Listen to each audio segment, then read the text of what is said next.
Hi everyone, welcome to San Diego Green Drinks. You're joining us for our April event, so thanks so much for making the time. As a reminder, we are a group of environmentalists who meet once a month to talk about various topics all related to the environment. Oftentimes, we're in different locations. Most recently, we've been meeting from our homes, so we really appreciate you making the time to come out and be a part of this community. So this month, we're really fortunate to come together through virtual means, um, especially as we're adjusting to our evolving circumstances. So San Diego Green Drinks really wants to make sure that we show our appreciation for you making time for the community to be a part of this discussion. Last month when we met online, we had just started sheltering in place. Now, as we've been taking proactive measures to protect our communities, we're turning our focus inwards. We're going to be looking at how we've been adjusting and coping with new demands in this circumstance and in general. So we're definitely excited to have Kaitlin Parsons joining us today. She specializes in holistic health and in particular our relationship with food. Today, she's going to lead us through a discussion on mindful eating and sustainable wellness choices that we can take advantage of, especially in these challenging times. So, Kaitlin, thanks so much for joining us. I'll hand it off to you now. There we go. Perfect. Sweet. Awesome. Well, thank you so much for having me, Kelia and Ellie, and just everybody who's watching. I can't see your faces. I wish that I could, but I am just really, really grateful to be with you and speaking on such a powerful topic. So, I am going to cover mindful eating and sustainable wellness tips. Um, and really speak into stress eating in particular because I'll introduce myself a little bit more thoroughly, but this is something that's really been coming up a lot with my personal community and just things that I'm observing. It's a really interesting time right now. And so our relationship with our body, our relationship with food, and how we are actually coping in this time is a little um, dysregulated. And so I want to help you work through this in a way to feel more empowered in the situation. And so let me just bring up my screen so that um, we can get started. So I'm really, like I said before, I'm really going to speak into my 3 signature steps to help you stop stress eating. If this is something that you're struggling with right now, this is something that is coming up for a lot of us, like I said before, without feeling like you have to restrict food. Okay, so I know everybody's settling in their own home environments. I have my LaCroix right here. Let's just take a moment to take a breath, get focused, and if you want to get any wiggles out or anything, just really give yourself an opportunity to be in this space, whether it's by yourself or with someone else, and really just all of us together tonight, even if it is virtually. It's really, really powerful and important. And I wanted to share this because chances are you're here because you do want to be able to bring treats into your house, especially right now, without feeling anxious or stressed or guilty. You want to be able to open up a bag or a box and enjoy without eating the entire thing or the stress that comes with that, even from an environmental perspective. And you're here to feel more consistently comfortable in your body and satisfied after you eat. And all of this is 1,000, 1,000,000% possible for you. And in the next 60 minutes, that's exactly what we're going to cover. I'm going to really dive into the 3 most common triggers for stress eating, how to rebuild body trust so that you can feel energized and comfortable in your skin. And then I'm also going to share my 2 signature mindset exercises to help you stop the food and body stress cycle and have more sustainable wellness consistently. I'm going to show you a powerful process to help reconnect with your body so that you can feel calm and really satisfied around food and after you eat. And I really just want to start out by asking you some questions. Feel free to pop this into the chat. And before I dive in, I also want to just caveat, I know that a lot of this is deeply personal, and if you don't feel comfortable, please don't feel like you have to comment on any of this. But if you do feel like you need to share, you need to get something off your chest, or you just want to chime in, this is a safe space. And I really want to give you an opportunity to feel supported during the next hour as well too. But if anybody can relate to any of this, please feel free to chime in. Having either too much time on your hands or things on your to-do list, so you eat out of paralyzed fear, kind of like that deer in the headlights thing. Having one bite of a forbidden food while you're trying to be healthy and thinking, I already blew it, so eating the entire thing plus more. Your hand suddenly hitting the bottom of a bag or a box and thinking, well, I don't even remember eating that. And that uncomfortable meeting invite or email popping up into your inbox. And so you immediately reach for the snacks, even when you're not hungry, especially right now, being at home, being so close to the kitchen and still working. I'm really going to help you navigate how to build a balance between that over the next hour or two. But all of this is really not your fault. The real problem is we shame stress eating in our society without giving ourselves the opportunity to look at the benefits, which there are. We just really aren't talking about them as a culture. Our needs keep getting pushed farther down as we continue to put everyone else's needs before us. Being basic, consistent, and routine is no longer exciting or enough. We're kind of in this shiny object culture, especially with social media and all of the latest trends around wellness and health and all of these things. We feel like simplicity is just outdated. And we've created a blanket of food rules and restriction without even realizing it. And that makes food feel even more stressful in the process. So before we dive in, I'll just tell you a little bit about myself. I'm Kaitlin Parsons. Like I said, I'm a certified holistic health coach. I really specialize in intuitive eating with all of my clients. I'm also a yoga teacher, and I really help ambitious women learn how to feel comfortable in their bodies, how to feed themselves in a way that feels really nourishing and good without focusing on weight and rebuilding body trust. I'm the host of the Modern Girl podcast. These are some of the other podcasts and shows that I've been featured on. I love doing different collaborations, especially with other women. I live in San Diego with my husband, Paul. There he is right there. We actually just had our wedding anniversary yesterday, our 2-year wedding anniversary. We got married on Earth Day, and it was very, very special. We have a fluffy cat, Georgia. We call her a French Maine Coon because she has a French accent that we give her. And we also have a puppy, Winnie. I began my career in corporate fashion before I hit my rock bottom with my eating disorder. And that's really where all of this comes from. I struggled with bulimia, disordered eating, eating disorders for most of my life, from the time I was around 11, 12 years old up until I was 27, 28, and then kind of rocky around there too. And my own recovery led me back to nutrition school and really paved the way for my purpose. And now I really help women repair their relationships with food and their body so that they can feel consistently happy and healthy in their own skin. And I always, always like to say that I am not perfect. This is not about being perfect. I really try to encourage everybody to understand that our relationship with our body is a journey. And so there is no finish line. And if we can embrace that and really get on the ride with this journey of our food body relationship, it's a very, very powerful segue into healing.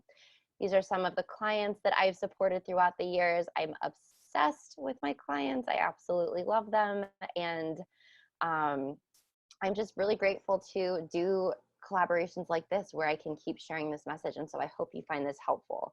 Let's dive in. And like we were saying at the beginning of this conversation, if you have any burning questions, if you just feel really connected to something that I'm saying, please don't hold back. I love integrating conversation into all of this. So the one thing that you need to know for stopping the stress eating cycle, let me take a sip of my LaCroix, is that it's not about rules or restricting food. This is really about learning how to trust your body. And there's really 3 things that you need to understand and implement so that you can make these practices become just a practical part of your life. That is something I'm very intentional with, just normalizing your relationship with food and making some really um, powerful shifts to have this become the new normal for you.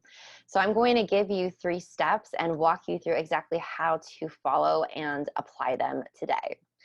So, step number 1, this all begins with self-care. Intuitive eating is actually based on a self-care framework, and that really comes down to your individual needs being met. We all have different needs that need to be met every single day. And these are really in different categories: physical needs, mental needs, emotional needs.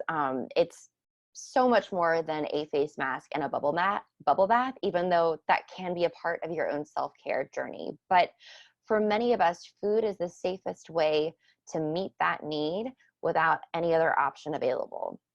And so when I'm working with clients and when I'm really coaching into emotional eating or stress eating specifically, it's really no fault of anybody else's other than that there's just not another option. And so I really call it a toolkit when I work with clients, building a toolkit of different options so that food is not always the option, how to recognize your emotion and how to actually have an option that is non-food based if you're not physically hungry. Because if you're hungry, you should eat. And there's also times where we eat when we're not hungry, and it's having compassion to move through that as well too. So I want to share a signature exercise with you so that you can just begin recognizing your emotions. So before you reach for food, and I really want to speak into this because of the reality of the situation that we're in right now, building in sustainable wellness and mindful eating practices, especially being at home in close quarters in a different routine than most of you are used to. Um, you know, before I go into this exercise, I just think it's important to mention that there are so many different dynamic shifts right now. We are sharing our space with other people, maybe nobody at all, and that's causing loneliness. We are operating on different platforms in terms of our career, the work that we're doing every day. We are in an environment that might not be our favorite place. Maybe home isn't the place where you retreat to and feel really, really good. It looks different for everybody, and also being so close to the kitchen can feel really triggering for a lot of us too, if you have some work to do on your relationship with food. And so one of my signature exercises for really beginning to heal that emotional eating pattern, and even if that's not something that you struggle with consistently, if you feel like you're stress eating more, this is something that can be really powerful too. So before you reach for food, one point that I want to mention that I didn't put in here is you always want to ask, am I hungry?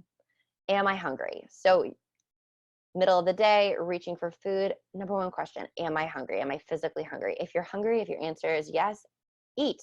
Absolutely eat. Honor your body, fill that need, nourish, and have a meal. If the answer is no, let's dive a little deeper. Let's unpack that a little bit. So how am I feeling right now? Really pausing and giving yourself permission to identify the feeling that is coming up. And then what do I need? What do I need based on that feeling? So let's just say you are taking some time, you're giving yourself some space, you're noticing that you're feeling particularly lonely during the day. Even if there are people around you, even if you have a partner or kids at home or you have a roommate and you're just feeling disconnected and lonely, it's very, very normal, especially right now. Where do you notice that in the body? What are the 1 to 3 things that you can do to really start soothing that loneliness? I love the exercise of keeping a little self-care journal. It doesn't have to be a physical notebook. I have a lot of clients who do this in their phone, but very often when we're going through this exercise, we feel roadblocked because we think, well, I know how I'm feeling and I don't know what I need because I'm just overwhelmed. I don't even know where to start with this. And so making it super easy for yourself is going to be key. So I like to have a running list of just go-to options that meet my needs. I actually just got off the phone, just got off a coaching session with a client earlier. And she said, well, I can't take a bubble bath everywhere. And so that's not at the top of my list. But what is something that you can do, whether at home or at the office or when you're traveling, even taking a walk outside, calling a friend. I have some options that I'm going to share in the next slide, but this list is unique to you. It will ebb and flow, but it's a really great starting point for you to satisfy that need and fill that self-care void. And all of this is really learning, like how to learning excuse me, all of this is like learning how to ride a bike. And it's really letting go of the perfection around this being easy, especially because we think, well, it's a simple exercise, I should be able to do this. No, no, no. We're not living in a culture where we are really encouraged to express or identify our emotions. And that's not bashing our society at all. It's just kind of the reality of the situation. And so it's acknowledging that you haven't been necessarily given these tools. Maybe you have, I don't know, but most of us haven't. And meeting yourself where you are right now. And this does take time. This is a practice. It's a really powerful one, but the more that you actually move forward with this, the easier it's going to become, just like riding a bike. One of the best things that you can do when moving forward is really practice using a compassionate voice with yourself. So one thing that I'm hearing a lot in this entire epidemic and being at home, stress eating, overeating, the whole quarantine 15 and what I'm going to look like afterwards and all these things. Would you say that to a friend? How you're talking about yourself, how you're judging yourself, how you are choosing to speak to yourself throughout the day. Just take a step back and notice when that judgment is really coming in and ask yourself, would I say that to a friend if they were standing right there? If the answer is no, why are you saying that to yourself? And how can we rephrase that tone into more compassion than judgment? So one of the examples, I love this story so much, and we don't have enough time to really go into this, but I want to share an example of loss of control eating as a form of self-care, because our bodies are so smart.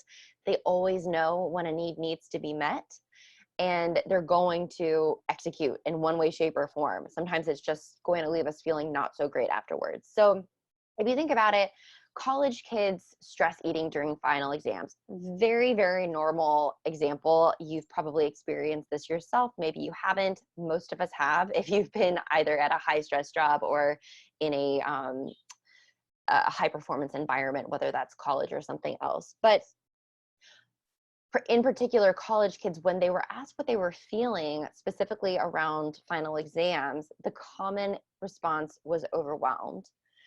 And when they asked what they needed, most of them replied to take a break. And the funny thing is, they never even considered that that would be an option. And I'm sure you can probably relate to this too, just feeling like I have so much on my plate. My to-do list is a mile long. There's not enough hours in the day. There's no way I'm going to be able to take a break, but that's what I need. That's what I know I need, but I just can't. I'm going to push through it, right? And so what happens in terms of food, and this isn't for everybody, but this happens a lot. We'll order food, or we'll grab a box of something, or we will, just kind of mindlessly eat while executing the task.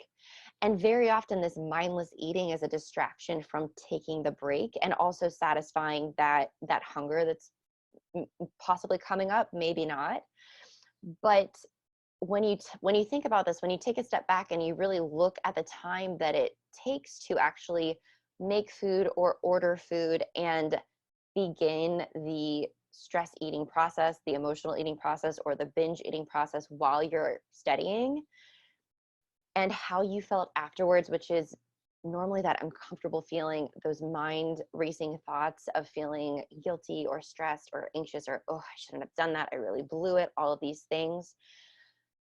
How would you have felt after if you had just given yourself that 15-minute break? And so if you think about it that way, all of the activity that's going on through the mindless eating, through the self-deprecating thoughts afterwards and everything, that's your body getting the break that it needs.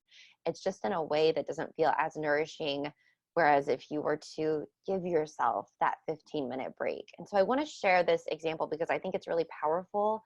And I think it's a really, really good example of how our body always is going to get what it needs. It might not just be the way that we would prefer, right? This is one of my favorite quotes, and I love sharing this. Guilt and stress do more harm than a piece of chocolate cake ever will. And these are some self-care tips to just help you build your own list. Again, this is so individual. I would just really encourage you to notice what self-care activities you're doing throughout the day, perhaps without even realizing it, adding it to the list, and then bringing in some new ones. So FaceTiming with a friend, this is a perfect opportunity to do this. I've personally connected with some friends that I haven't talked to in a long time, family members that I just normally don't really keep that in close contact with. And it's been lovely. Playing your favorite song, so powerful, so simple, but so powerful. Again, nourishing your body when you're hungry, going outside for a 5-minute walk, movement, sunlight, fresh air. It's really, really powerful when we can combine all of that. And it just breaks us out of that anxiety through the day and helps us feel immediately refreshed and reconnected to our bodies. Make a list of how you're feeling. I personally love this one. I think that especially if you struggle with that low-grade anxiety, which a lot of us do, just getting it out of your head rather than letting it sit up there and spiral is powerful. And actually setting that intention of, okay, when I put that on a list, it's out. It's out of my head. I no longer have to keep that anymore, right? Cup of tea, reading a book, watching a movie, listening to a podcast, following accounts that make you feel good. This is one that I personally love. I encourage all of my clients to do a social media detox where you either mute or unfollow with love the accounts that are making you feel either frustrated, sparking comparison, or judgment. And very often we don't even realize the accounts that are until we actually bring some intention to the awareness of going through and seeing what is the reaction that we are having from those accounts. Lighting a candle, especially with meals, it's a really powerful tip. Sustainability in simplicity is really huge. And in terms of sustainable wellness, just going back to basics for how we actually view things, whether that is the foods that we're eating, these tips that I'm giving you today, the relationship that you have with your body and food, it really starts on a really basic level. And so we'll keep going with that theme. And the second step that I really want to help you understand today is how powerful a routine is. Creating a routine is one of my favorite ways to support clients. It has a ton of benefits. And some of them are having a routine increases that internal body awareness, those cues like hunger and fullness and satiety. I don't call them. They're actually trademarked by Elise Resch and Evelyn Tribole. It's interoceptive awareness. And interoceptive awareness, I'll just touch on that lightly. It really is the ability to perceive your natural body cues in a powerful way. So whether that's your heart beating, whether that is a full bladder, whether that's being sleepy, whether that's sweating, just the natural body reactions that you are having throughout the day. And when we start healing our relationship with our body and food, bringing in the interoceptive awareness around hunger and fullness can feel really, really challenging at first, especially if that's been dysregulated with dieting. But once we really focus in on that, it becomes super powerful. Creating a routine increases emotional awareness cues. It calms stress and anxiety. It boosts what is versus what if thinking. And I'll explain that briefly. So what is thinking is thinking in the present moment. And again, if you struggle with that low grade anxiety, that's typically where that what if thinking will show up the most for you. So what if I'm going to be in quarantine forever? What if I can't stop eating? What if I get a meeting reminder from my boss and I can't go? What if I can't get outside today? What if? It puts us in the future thoughts that we have no control over at all, and really ignites that anxiety. And so it's doing us no favors. It's completely out of our hands. And so when you start to notice your mind going to that what if space, I always say just bring it back to what is. And you can do this even by starting with exactly what's around you. Again, I really like to give practical advice through this. So what is the color of the wall? What are you sitting on? What are you seeing in front of you? How does the air feel? What are you smelling? Just what is the truth that's in front of you right now? It really brings you back to that what is. And then a routine also creates opportunity for more joy and creativity, especially if you kind of know what's coming next, right? How to get started. So one of my favorite ways to build a routine is the beginning and the end of the day. It's the bookmarks for your day, right? And doing this is really going to help balance your circadian rhythm by going to bed and waking up generally around the same time each day, weekends included. And I get it. A lot of us sleep in a little bit on the weekends, but it it's a little different if you are generally waking up within 30 minutes to an hour on the weekends versus like 3 or 4 hours difference, right? You want to make sure that you are in that natural rhythm with your body so that it doesn't have to do a lot of guessing. It's managing stress in a different way. It kind of knows what's coming next. Building in a morning and evening routine, even if it's 15 minutes. I love a good morning routine. And I think that this particularly right now is one of the best ways to build in sustainable wellness, especially at home. With clients in particular, I've seen a lot of just panic kind of set in when we are out of our routines and feeling like, oh, I'm taking 5 steps back, or I can't get a grasp on things, and the stress eating kicking in and all of these things. And it really is so powerful when you have a routine and can just pivot into that so that you have that security, so that you know what's coming next. It's really working with your body rather than against it. And it's not anything that you have to make into this elaborate plan either. It can be something as simple as waking up at generally the same time every morning, going to the bathroom, washing your face, drinking some water, maybe sitting down to do a few deep breaths on the ground and moving around your body, and then just having breakfast and going on with your day, right? But consistency is really so powerful here. Consistency and simplicity. And then having meals and snacks seated at a table without distraction.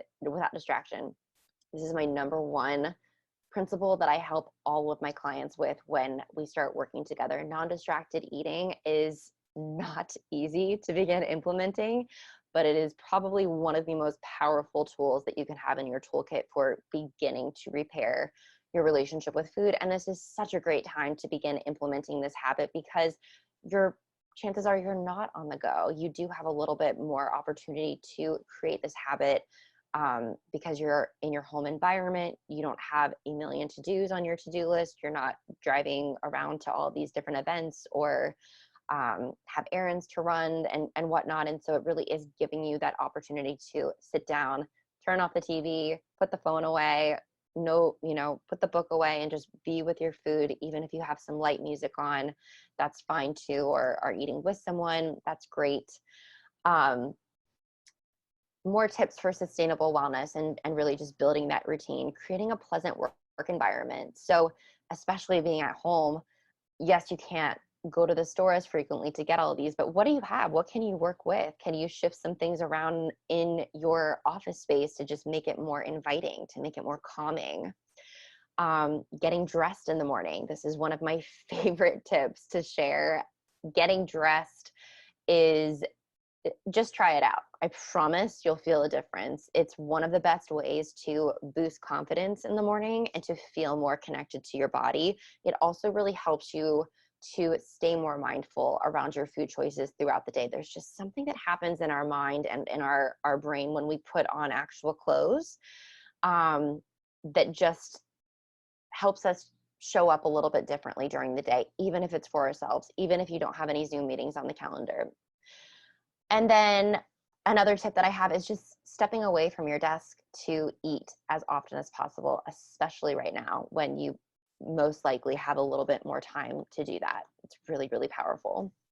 Hey, Caitlin, before we get into step three, maybe we can dive a little deeper into some tips that you might have around setting a routine. I think, especially with the group of environmentalists, I'm sure a lot of us on this call have routines that are seated somewhere in being outdoors, whether that be going camping, going hiking, going for a walk. So I'm just curious if you have any tips for us on this call who, would normally find comfort in being outdoors. Like, what could we do as an alternative in this time? Yeah, absolutely. Well, it's funny that you say that because I'm a big outdoors person too, and I actually think that this is a great opportunity to use that to our advantage because we can still go outside. And so if you are someone who's used to being outdoors more often, I'm a big believer in making lemonade out of lemons. And so rather than saying like, oh, I can't do any of my favorite hikes, I can't go camping, I can't um, go to my favorite parks and everything, well, we can't right now, but how can you build this into your routine in a different way? Maybe you take a different path in your neighborhood. Maybe you have a bike that you don't use and you go bike riding for the time that you would go hiking normally. Maybe you're just sitting outside. Maybe you have some space in the yard where you can just sit and do some deep breathing and feel that sunlight. So powerful. There's so many benefits of that. So I think it's really mindset and perspective and how we look at how we're getting outside. Yes, there are so many things that we can't do, but there's so many ways that we can still enjoy the space that we're in, especially being in California. Personally, my husband and I have even just gone to some other neighborhoods and taken walks just to explore something different. And that's been really nice as long as you're practicing safe social distancing when you're walking. There's plenty of opportunity to still be outside. And if there's anything creative that you have been wanting to try, like rollerblading, that's a great opportunity too. I also have I know somebody who set up a tent in their backyard. And again, it's really going back to that simplicity to create more sustainability in the long run as well too. Does that help answer the question? Yeah, thanks so much. Yeah, for sure.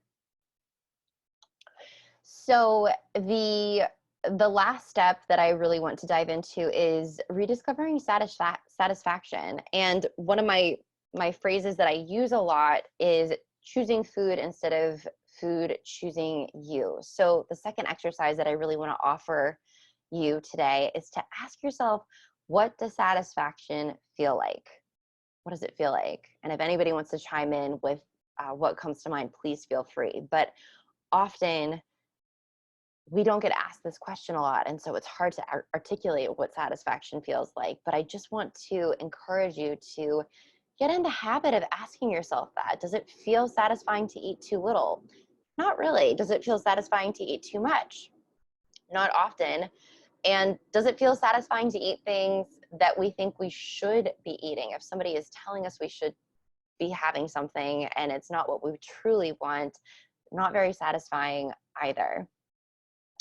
Um, One of the best ways to lean into discovering satisfaction, as well as just honoring your body and building that body trust in a different way, is to really honor your biological hunger and notice when you might be dipping into primal hunger. And particularly if you're active, if you're out in the environment a lot, whether you're camping, whether you're hiking, this is a really, really powerful tool for you to know about yourself, especially when you are requiring a little bit more energy. Dipping into that primal hunger, which if you see this on the scale, that's typically around like that 1 or the 2 mark. And if anybody's heard the term hangry before, where you're hungry and angry, you can probably see this in yourself. I'm sure you've probably seen this in friends or family or significant others where you're just like, oh yeah, you need to eat something. You're getting a little upset. That's really dipping into that primal hunger.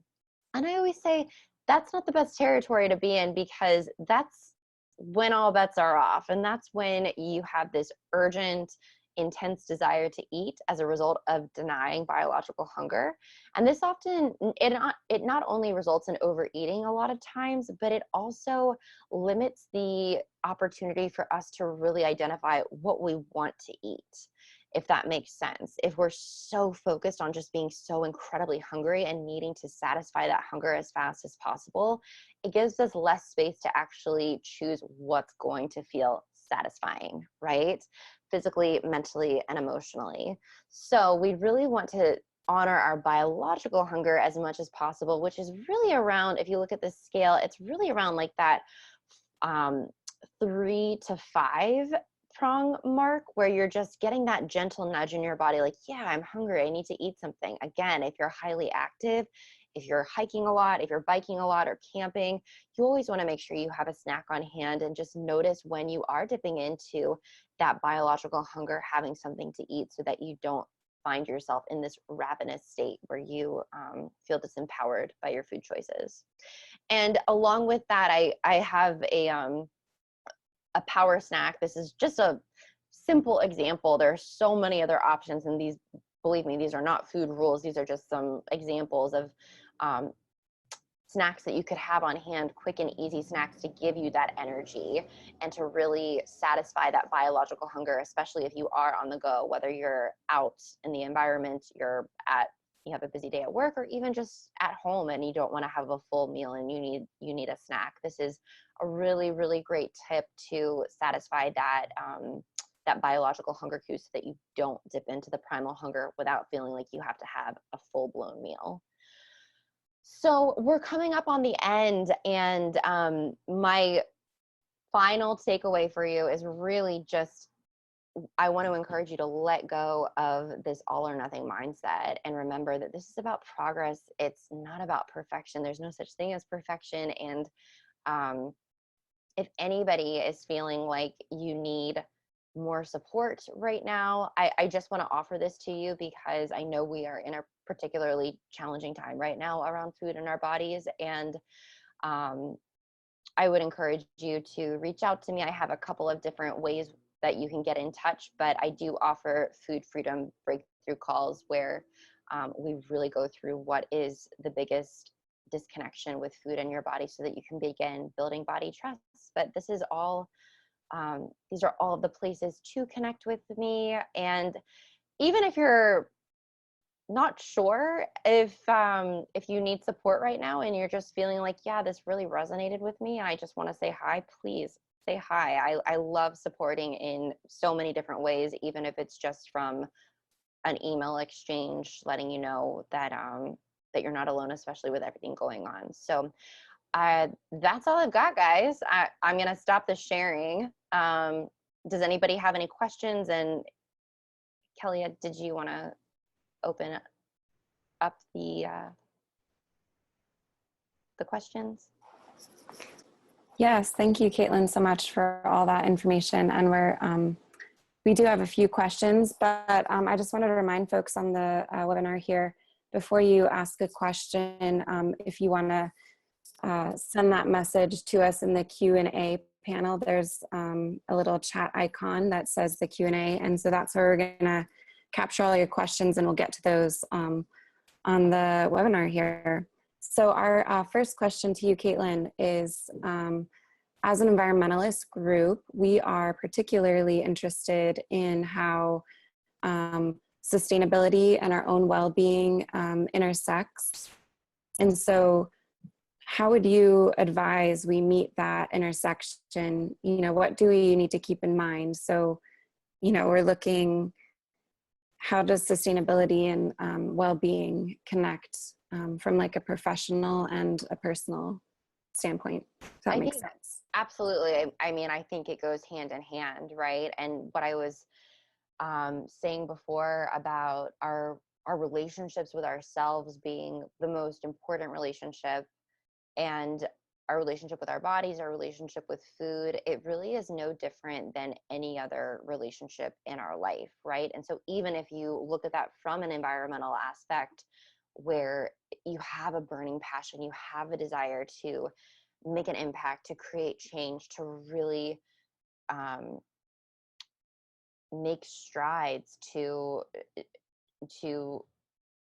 create change environmentally, it all starts with yourself, right? And if you're not taking care of yourself, if you're not meeting your own personal needs, then it's going to feel like even more of a challenge to continue giving that back to the cause that you are really so passionate about. And so I personally think that you can't have one without the other. You have to have that sustainability, that sustainable wellness for yourself. Otherwise, you're going to burn out and you're not going to be able to continue leading the cause that is so deeply inspiring for you.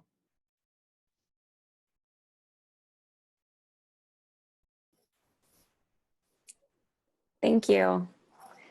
So our next question we've got is, what was the tipping point for you on understanding this intersection between well-being and environment?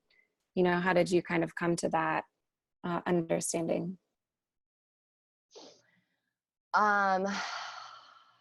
You know, for me, I love being outside. So I'm from the East Coast originally, and when I moved to California, I had been interested in being outside on the East Coast, but really being out here on the West Coast and just completely submerged in nature, even if it is just in our own neighborhood. We live in Ocean Beach. That was one of the first times where I actually felt like I saw the world in a different way. I know that sounds crazy, but I just, for the first time, could recognize so much beauty in the environment around me, even in the simplicity of my surroundings and the environment. And for me, when I was struggling with food and my body, and that struggle was pretty congruent with the time that I was before, like leading up to moving out here, it was near to impossible to really embrace that concept of being in the environment and actually seeing things in a different way, and having that vibrancy of what was around me. And so, kind of coming full circle, when I was able to actually heal and focus and meet my own needs and create a sustainable wellness practice for myself, it allowed me to be a part of my environment in a really significant way, and in a way that felt really nourishing and fulfilling, and just inspiring for myself. And so, yeah, it really is based on my own personal journey, and it's one of the reasons why I'm so passionate about sharing this with other people too, because I think that they do go hand in hand.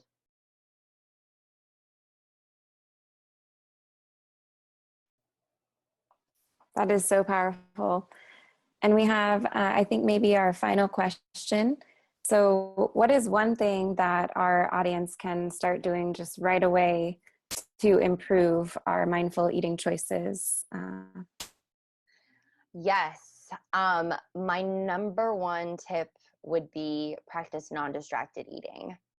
And I really want to bring this back to sustainability, environmental sustainability, and sustainable wellness, because when we're eating mindlessly, not only is that dysregulating our relationship with our body and food and not meeting our needs in a significant way, from an environmental perspective, it's really creating a lot of waste and unsatisfying waste. And so this isn't to shame overeating or stress eating or anything like that. This is a particular situation that we're in right now where nobody has been in this environment before. We literally don't know how to cope in a time like this. Most of us don't. And so for a lot of us, food is the only option, and that's okay. That's okay. And so it's giving yourself that compassion. But if you really want to take a step forward and eat more mindfully, create more sustainable wellness for yourself, and have an impact on the environment, practicing non-distracted eating, so sitting down at a table with your meals, turning off the TV, shutting your laptop, putting the phone away, you know, really being present with your food so that you can start to hear your body cues again.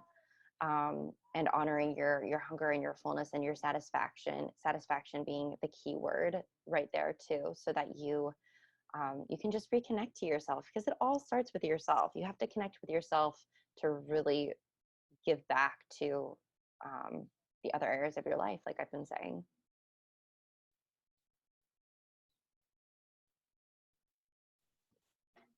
Perfect. Well, thank you so much, Kaitlin, for your time. We really appreciate you taking the time to share your knowledge. And if you do have any more questions, feel free to reach out to Kaitlin. I know she has her slides up.